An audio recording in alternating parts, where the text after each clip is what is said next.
Hello， 大家好，我係 Tony。無論你銷售任何產品咧，我相信你都好大機會係有競爭對手嘅。當客戶將你同埋對手比較嘅時候，請問你會有啲咩反應呢？你會唔會主動講一啲對手嘅缺點，去嘗試打擊對手呢？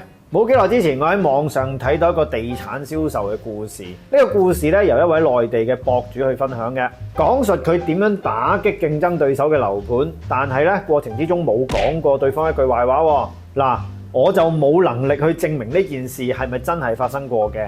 不過我覺得都有一定嘅可信性嘅。更加重要嘅係，無論呢個故事嘅真實性有幾高都好啦，佢所帶出嘅意義咧，對於我哋點樣優雅地打擊競爭對手係好有啟發性嘅。所以借呢個機會咧，同大家分享一下。話說有一個內地嘅樓盤，我叫佢做樓盤 A 啦。樓盤 A 咧大概有1000個單位，已經成功賣出咗一半噶啦。咁當然發展商都希望賣埋剩低嗰一半啦。咁但係呢個時候咧，喺樓盤 A 大概2公里之外咧，有另一個樓盤 B 開始發售喎。樓盤 B 咧係發展得比樓盤 A 遲嘅。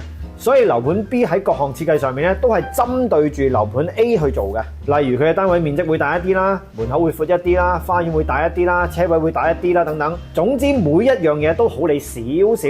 而樓盤 B 嘅每平方米售價咧，大概係貴10% 左右。咁站在買家嘅角度，既然我都係要買啦，俾多少少去買間好啲嘅，亦都非常合理啊。所以樓盤 B 開賣嘅時候咧，樓盤 A 嘅老闆就非常之緊張，佢就揾咗呢位做商業顧問嘅博主幫手，睇下有啲咩銷售策略可以針對性打擊樓盤 B 嘅銷售。商業顧問將兩個樓盤嘅資料對比咗一下之後咧，佢都覺得樓盤 A 咧真係好難賣，因為對手係針對住你嚟打，所以顧問 A 咧就決定要去深入了解一下啦。佢扮客去到樓盤 B 睇樓，睇樓之後咧就發現呢個樓盤 B 嘅附近咧原來係有間醫院嘅喎，但係樓盤 B 嘅宣傳品裏面咧從來冇提及過嘅。由此推斷咧，樓盤 B 並唔覺得呢個係賣點啦。跟住顧問咧就再去做啲資料搜集，原來發現距離樓盤 B 嘅800米外邊咧有一個火葬場。咁呢個時候商業顧問咧已經掌握到呢個樓盤嘅最大缺點。問題係點樣俾客戶知道好呢？一般嘅做法就係，當有客戶嚟到我哋樓盤睇樓嘅時候，我哋就會教銷售人員講啦。另外嗰個樓盤咧附近咧有火葬場㗎，你一定要了解清楚啊！咁樣無疑你係將對手嘅缺點講咗出嚟。不過做法咧就略嫌低手咗少少，同埋比較肉酸啊！商業顧問教咗佢哋嘅銷售人員一套話術，就成功地喺唔使講對方一句壞話嘅情況之下咧，令到對方嘅樓盤變得好難賣。呢個 channel 會免費分享各種銷售技巧同思維，令銷售成為快樂嘅工作。如果你都想成為一個又開心又賺到錢嘅 sales 咧，可以參考我哋影片資訊欄中嘅課程嘅。顧問教樓盤 A 嘅銷售人員，首先要講，其實咧喺呢度附近咧，仲有另一個樓盤咧，佢哋都啱啱開始發售喎。佢哋啲戶型都唔錯㗎。首先你主動話俾客戶知佢有呢個選項，因為就算你唔講啊，佢自己都會識得去比較㗎啦。而且當你主動講出佢哋嘅優點嘅時候咧，喺客戶心目中感覺上啊，你好中立、好客觀，但係好戲在後頭啊。跟住落嚟呢句説話咧，就真係殺人不見血啦。只不過咧，第時如果你住喺嗰度咧，提你要多啲閂窗。呢個時候客戶一定會好好奇問㗎嘛，咩事咧咁樣？無論佢係直接問樓盤 A 嘅銷售人員，定係自己去做資料搜集，結果佢都係會知道樓盤 B 附近係有個火葬場嘅。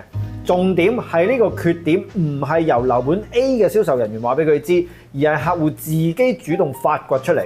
結果根據呢位商業顧問嘅博主所講，樓盤 A 剩低嘅一半單位咧，好快就賣晒啦。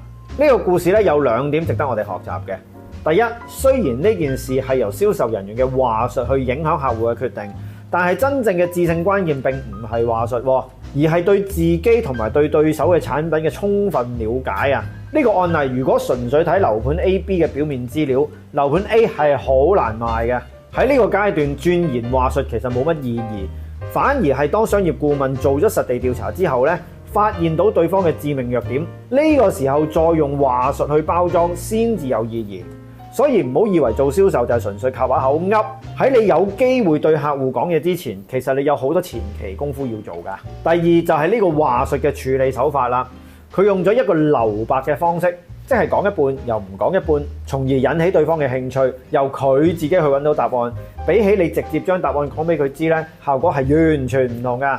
呢種手法唔淨止適用於當你要暴露對手缺點嘅時候，其實任何時候都可以用。例如當客戶同你講咗佢而家面對緊嘅問題之後，你唔好直接同佢講啊，我啲乜幫到你喎，而係同佢講，其實你個問題唔係好難解決啫嘛，我以前做過好多類似你嘅個案㗎喎。